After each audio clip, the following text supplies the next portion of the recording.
Conscious congruency. What is conscious congruency? That's what we're going to be going over in this video. So if this is a topic that you're interested in, make sure you watch this to the end because there's going to be a lot of gems. All right. Welcome, y'all. MJ the Mastermind back with another video. We're going to jump right into it. What is conscious congruency, man? This is a topic that has been playing on my mind for quite a while. And, I've referenced it in a few of the prior videos. But it's something I want to unpack, here today, take a deeper dive into, right?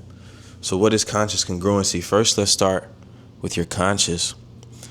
Man, to me, I believe that the conscious is the authentic voice of God. It's your inner guide.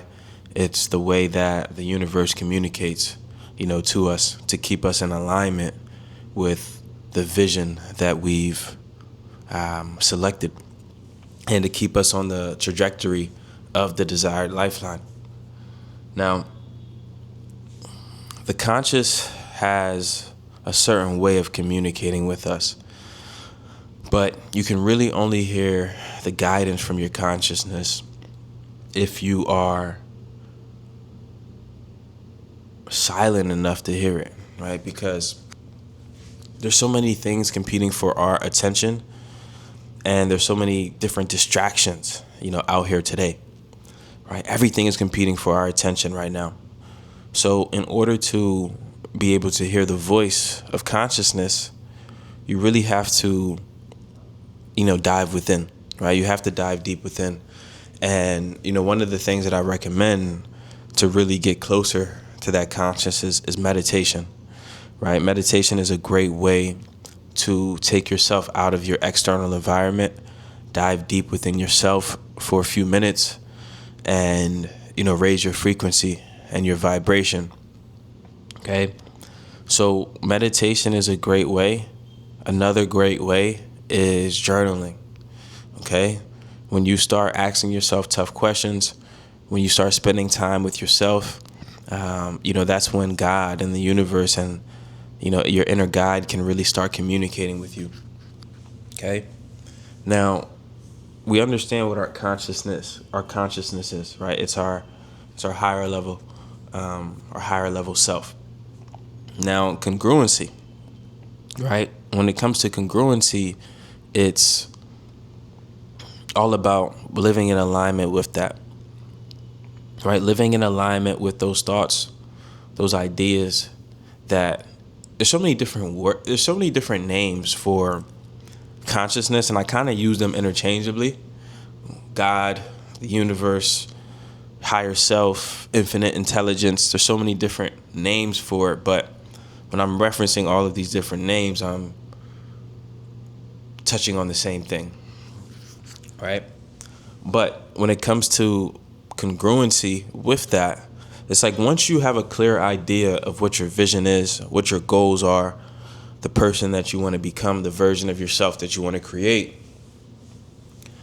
and you communicate that to the universe is going to provide you feedback. The universe is going to start communicating with you in terms of letting you know the correct steps, actions, behaviors that need to take place for you to fulfill that. Now, it's very, very important that we listen to consciousness. We listen to these thoughts in this inner guide because it's always guiding us to the path of least resistance. Okay? The path of least resistance to achieve the fulfillment of that vision, whatever it may be. Now, you may think that you doing things the way that you want to do them is the best way to achieve whatever it is that you want to achieve.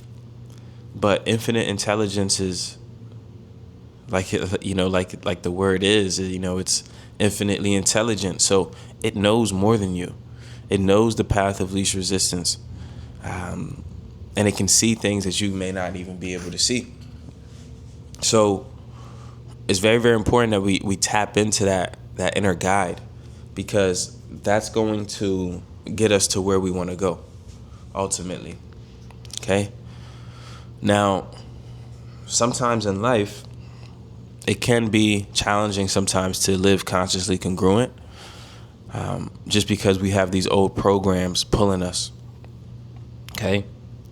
But the idea of living consciously congruent is really just living in alignment with that inner voice.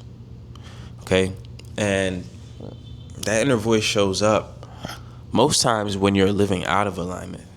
Most times when you're making a decision or you're engaging in a behavior that may not be in alignment. So you have that inner voice that's telling you, hey, we should stop doing this. You should stop doing this. You should start doing this. You should take this specific action. You should take this specific step. Now, a lot of times these thoughts that consciousness is guiding us with, the most important ones aren't just one-off thoughts. They're not thoughts that just happen one time. They're repetitive thoughts. And they're thoughts that happen and come back over and over again. And those are the ones that are the most important. The ones that are repetitive.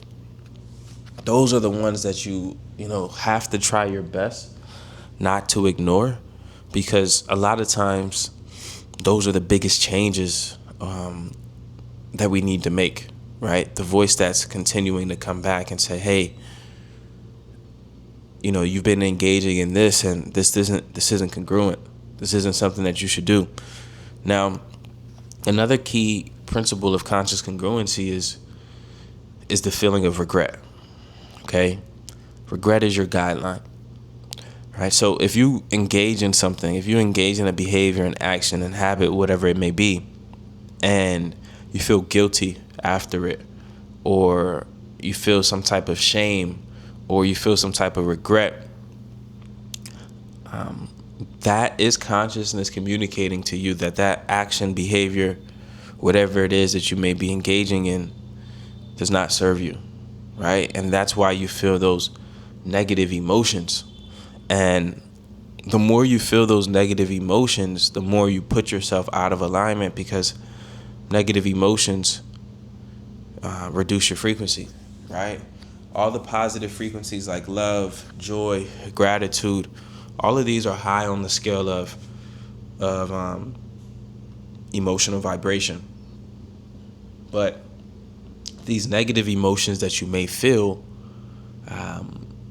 when you engage in something that causes shame, when you engage in something that causes not just shame, but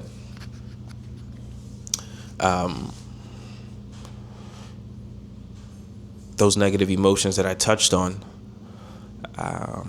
like regret, then it's a line in the sand. Right? It's the universe drawing a line in the sand, like, this is something that we must get rid of. Okay? So it's very, very important that we listen to that, because all emotions are feedback. Right? Emotions are feedback. So if you continue to feel regret, shame, guilt after engaging in something, you must pay attention to that. Right? Because on a frequency level, the more you continue to engage in that, the more you're going to breed these negative emotions like shame, guilt. And when you have these negative emotions, you can't thrive. You can't attract what it is that you want in your life, right? You limit your attraction abilities. You lower your frequency, your vibration, and you're not going to be able to continue to evolve and create the life that you want. Right, as long as you're feeling these negative emotions. So that's why when we live life congruently, it brings so many benefits, not from the things that not just from the things that we're able to manifest, but just from our internal belief system, our internal confidence. Because what we're doing is we're keeping our word with ourselves. Right, on a high level, right? Because we're living in alignment with that internal world, that internal word that the universe, God, our higher self is guiding us through. And living in alignment with that is really truly being the ultimate version of yourself, living consciously congruent. Right? Listen, y'all, this is a very serious topic. Don't take this lightly. This could be the one shift, the one key that ultimately changes your life forever. Right? Live consciously congruent to be in alignment, to be able to manifest the vision of your life. All right? Much love, y'all. I love y'all. Man, y'all have an amazing week. It's the first day of March. Actually, it's the second day of March. Let's start the week off strong. Let's end the quarter off strong. And like, comment, and subscribe, y'all. Love y'all. Peace.